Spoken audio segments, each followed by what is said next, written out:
Hello friends, আমি আজকে একটা জায়গায় যাচ্ছি, সেটা বলবো। আমি এখন স্টেশনে আছি, ট্রেন আসবে এক্ষুনি।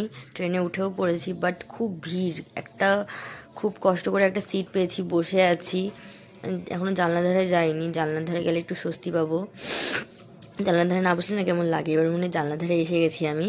দেখো, জানলার ধারে চলে এসেছি আমি। ট্রেন বাইরের ভিউটা দেখছি, খুব ভালো। এবার ট্রেন থেকে নামবো, নেমে পড়েছি। নেমেই আমি আগে বসে পড়েছি। এবার দেখো আমরা কোথায় এসেছি, দমদমে এসেছি। কি করতে যাচ্ছি জানো? একটা সোনার দোকানে যাচ্ছি, ভিডিও দেখে তাও আবার। এবারে আমরা অটোতে বসবো, অটোতে বসে পড়েছি। আমি আমার বয়ফ্রেন্ড যাচ্ছি, দেখি কি কেনা যায়।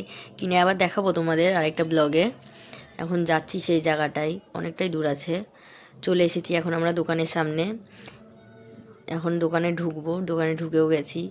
খুব গরম লাগছে, আর ভিতরে তো আরও গরম। গরমকালটা পড়েই গেছে বলতে গেলে। দেখতেই তো পাচ্ছ জিনিসপত্র।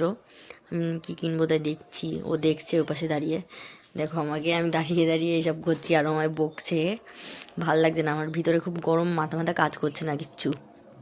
এখন হয়ে গেছে আমাদের কেনাকাটি, ট্রেনে আবার উঠে পড়েছি। এই ট্রেনটায় তো আরও প্রচুর ভিড়। আসার সময় যাও একটু হালকা ছিল, যাওয়ার সময় তো আরও বেশি ভিড়। তো নেমে গেলাম, টোটোতে বসে আছি, এখন যাবো বাড়িতে।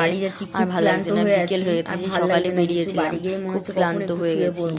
এবারে টোটো থেকেও নেমে গেছি, এবারে হেঁটে হেঁটে যাচ্ছি বাড়িতে। আর ভালো লাগছে না কিছু, গিয়েই এখন উঠে পড়বো। আর কিছু ভালো লাগছে না, যা কিনেছি আবার পরের বার দেখাবো পরের ব্লগে। ওকে টাটা।